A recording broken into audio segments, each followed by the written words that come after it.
Nasa yung CCTV dito? Hindi ko alam.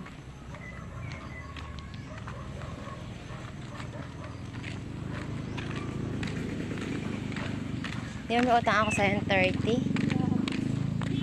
Okay, I will pay you now. Naya man ako mag-ano kay kuya eh. Hindi kasi si kuya yung may hawak ng cellphone namin. Asawa niya. Ang asawa niya.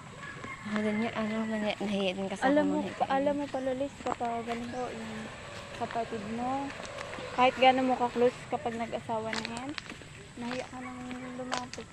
Kasi siyempre, lalo na kapag hindi mo pa talaga detailed yung ugali ng...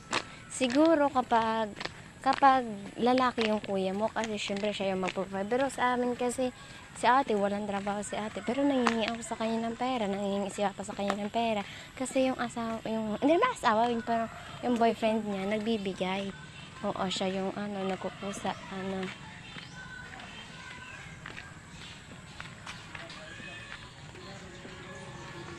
naka-record.